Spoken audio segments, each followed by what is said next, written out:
आज दिन रविवार दिनांक 17 दिसंबर 2023 समय 4:30। लिखें पहला डिक्टेशन। जनता को जब जब किसी राजनीतिक दल, सरकार और नेता की मंशा एवं कार्यशैली पर भरोसा हुआ, तब तब उसने उसके पक्ष में अपेक्षा से बढ़कर मतदान किया है। हाल में संपन्न विधानसभा चुनावों में भी इसकी पुष्टि हुई। इन नतीजों के आधार पर यह अनुमान लगाया जा रहा है कि लोकसभा चुनावों में प्रधानमंत्री मोदी को तीसरा कार्यकाल मिलने में कोई खास कठिनाई नहीं आएगी। देश का चुनावी इतिहास यही बताता है कि अपवादों को छोड़कर जनता ने हमेशा बेहतर काम करने वाली सरकारों को सराहा है। अब तो अधिकांश मतदाता आंतरिक और बाह्य सुरक्षा को ध्यान में रखकर भी मतदान कर रहे हैं। इस समस्या के प्रति कुछ भाजपा विरोधी दल अब भी गंभीर नहीं हैं। यह स्थिति भी भाजपा को मजबूत बना रही है। वोट बैंक का लोभ कुछ भाजपा विरोधी दलों को इस खतरनाक हकीकत को स्वीकार करने से लगातार रोक रहा है। इसका उन्हें जहां तहां चुनावी नुकसान भी हो रहा है। समय समय पर नेताओं ने जनता को बड़े सब्ज़बाग दिखाए, लेकिन उसे सबसे बड़ा झांसा पिछली सदी के 8वें दशक में प्रधानमंत्री इंदिरा गांधी ने दिया था। उन्होंने गरीबी हटाओ का नारा दिया, जो अंततः खोखला साबित हुआ। उनके इस नारे से प्रभावित होकर ही जनता ने 1971 में इंदिरा कांग्रेस को बड़ा बहुमत दिया था। तब गरीबी बहुत बड़ी समस्या थी। उसे इंदिरा गांधी ने बखूबी भुनाया। यह बात अलग है कि सत्ता में आने के बाद गरीबी हटाने के बजाय इंदिरा गांधी मारुति के कारखाने के जरिए अपने बेटे संजय गांधी को ही अमीर बनाने के काम में लग गई। जिस तरह उस दौर में गरीबी एक बड़ी समस्या थी, उसी प्रकार आज भ्रष्टाचार और जिहादी गतिविधियां बड़ी समस्याओं में शामिल है, जिन्हें मोदी के नेतृत्व वाली भाजपा ने अपनी प्राथमिकता बना रखा है। वस्तुतः राजनीतिक दलों की चुनावी सफलता इस पर निर्भर करती है कि वे आम लोगों के समक्ष मौजूद समस्याओं को कितना पहचानते हैं और समाधान के लिए उनके पास कितने कारगर उपाय हैं। सत्ता में आने के बाद वे उन उपायों को किस हद तक लागू करते हैं, अभी तो इस देश के तमाम दलों के लिए भ्रष्टाचार और जिहादी हिंसा कोई समस्या ही नहीं है। डॉक्टर राम मनोहर लोहिया ने 1967 में अपने दल की राज्य सरकारों को संदेश दिया था कि अपने कर्मों के जरिए बिजली की तरह कौंध जाओ और सूरज की तरह स्थायी हो जाओ। वे सरकारें उनका संदेश ग्रहण नहीं कर सकी, लेकिन हाल के वर्षों में केंद्र में मोदी सरकार और उत्तर प्रदेश में योगी सरकार ने डॉक्टर लोहिया का नाम लिए बिना उस मंत्र को आत्मसात कर उसे साकार रूप दिया है।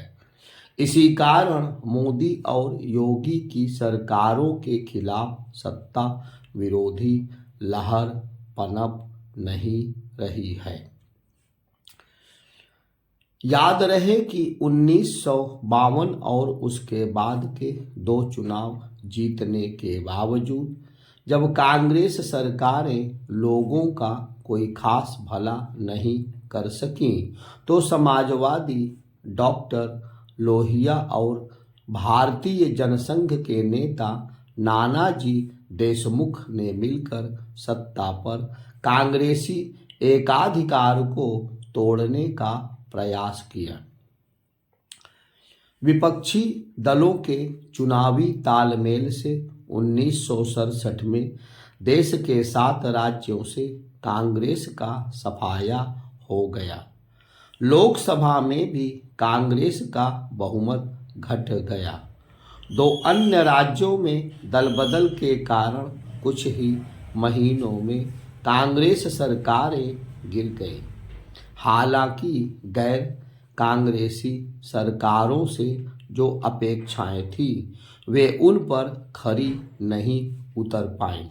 निसंदेह केंद्र और कुछ राज्यों की गैर कांग्रेसी सरकारों ने कई बेहतर काम किए, लेकिन आंतरिक कलह के कारण वे अधिक दिनों तक नहीं चल सकी। अधिक दिनों तक चलने के लिए सरकारों को कुछ अधिक ही अच्छे काम करने होते हैं। गैर कांग्रेसी सरकारों के प्रदर्शन में बड़ा अंतर 2014 के बाद आना शुरू हुआ, जब नरेंद्र मोदी के नेतृत्व में केंद्र में सरकार बनी। उत्तर प्रदेश सरकार ने भी आम लोगों को प्रभावित किया। हाल के 3 राज्यों के परिणामों पर केंद्र और उत्तर प्रदेश सरकारों के अच्छे कामों की प्रभावकारी भूमिका का असर है। उम्मीद है कि 3 राज्यों की नई सरकारें भी वैसा ही कुछ करेंगी। हाल की चुनावी जीत के बाद कुछ विपक्षी नेताओं ने भी सार्वजनिक रूप से यह स्वीकारा है कि नरेंद्र मोदी एक बेहतर लोकप्रिय नेता हैं। अब सवाल यह है कि सत्ता में बने रहने के बावजूद किसी नेता की लोकप्रियता निरंतर क्यों बढ़ती जाती है। ऐसा इसलिए होता है क्योंकि वह देश की वास्तविक समस्याओं और जरूरतों को पहचानता है, उन पर ठोस काम करके लोगों को राहत देता है। सत्ता में आने के बाद किसी दल का कोई भी नेता ऐसा करके अपनी लोकप्रियता बढ़ा सकता है। यह कोई रॉकेट साइंस नहीं। इसके बावजूद कुछ नेता और राजनीतिक दल लगातार खस्ता हाल हैं, तो इसी कारण क्योंकि उनके निजी स्वार्थ जनहित पर हावी हो जाते हैं, वे वोट बैंक के बंधुआ बनकर कड़े फैसले लेने में हिचकने लगते हैं। भ्रष्टाचार और विभाजनकारी ताकतों के खतरों को अनदेखा करते हैं। मोदी का स्पष्ट मंत्र है कि देश को सुशासन की ओर ले जाना। सबका साथ, सबका विकास, सबका विश्वास के नारे को यथार्थ के धरातल पर उतारना।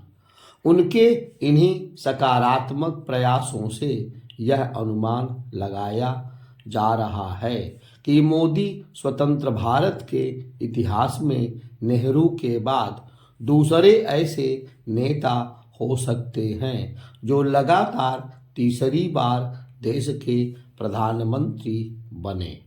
हालांकि नेहरू और मोदी में बड़ा अंतर है। नेहरू के पास आज़ादी की लड़ाई से कमाई राजनीतिक पूंजी थी। लोग उनसे अभिभूत थे।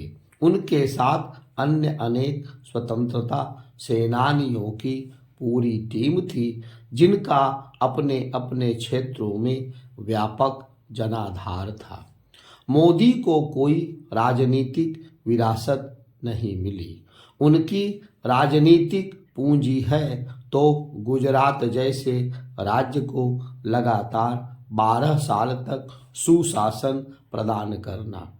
पहली बार प्रधानमंत्री बनने के बाद जनता का मन उन पर ऐसा मोहित हुआ कि उन्हें दूसरी बार और बड़े बहुमत से जिताया।